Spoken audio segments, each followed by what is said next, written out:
Have you ever peeled garlic skin? I know. It's pretty aggravating. It takes so much time to peel and cut, but it still manages to make that symphony of flavors in a meal. But have you ever noticed how many layers there are? It's just like onions or popcorn, which both also have outer layers that differ from the inside. But have you noticed that humans have them as well? People, including myself, sometimes stop at the outside layer inadvertently and judge others based on their food, clothes, language, etc. "Don't judge a book by its cover" is probably a phrase we've heard many times in our life, but never really put much thought to it. As in an example like, "Oh, well, she's wearing a baggy jean and sweatshirts, so I think that she's a tomboy." Completely absent-minded, right? Even though it was just one outfit, about 1 million people have declared that people can be tomboys just because of the outfit they're wearing. Well, other than this outer layer that people see, did you know that there can be a whole new perspective inside? But first of all, hello everyone. My name is Aasya Daggubati, and I'm an 11 years old 6th grader here to share my own story from my own perspective a couple years ago. Let's zoom back to 3rd grade. When I was younger, even though I did have a lot of caring friends, I also had fake friends. But sadly, at the time, I couldn't tell the difference and didn't know how to handle them. I used to come to school every single day hearing them gossip about me, then define it as a joke. And then one day, I couldn't take it anymore. I went to the library to clear my mind. Then I found a book about kindness that I particularly liked. My gut told me to open it, so I did. I mean, I needed to pass the time anyway.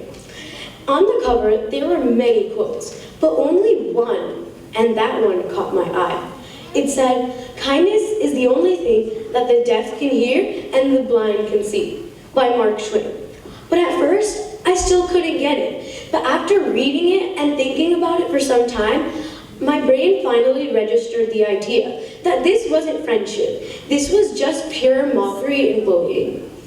But instead of outbursting immediately like I would have done, I decided to be calm. Because now I knew that the best thing to do was to slowly distance myself. But even though I was thinking about the quote, I still felt like getting revenge. Then a major coincidence took place. One day during ELA, a random teacher I had never seen before walked into our classroom. After showing us some slides, she finally said it. "Being kind to the people around you and not being the person saying unkind things is the best thing you can do in relationships." Then I understood.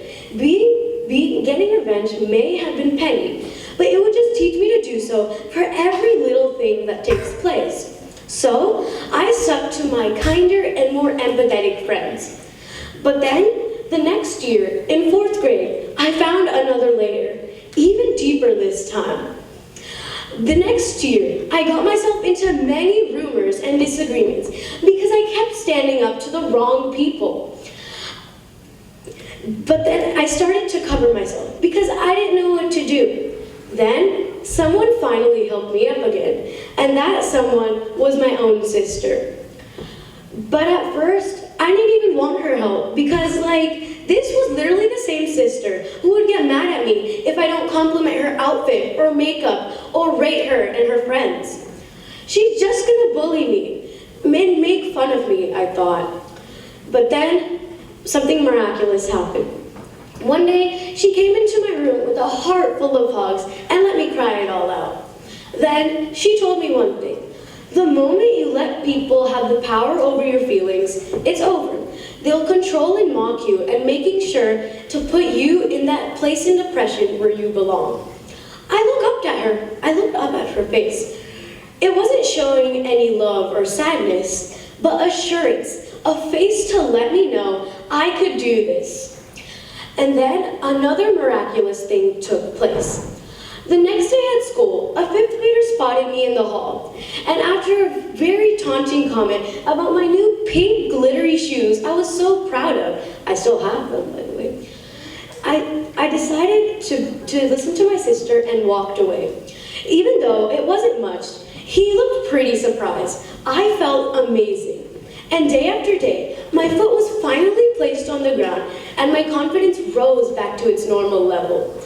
So even though 1 out of 3 people have been bullied before, the best thing to do is to not be afraid. Sometimes you need the extra assistance to get back up again, and that's okay. Talking about it may be hard, but if you do so, you can actually change your life. You just need to believe in self-belief and quality. Never let anyone control your feelings and stay strong. Thank you.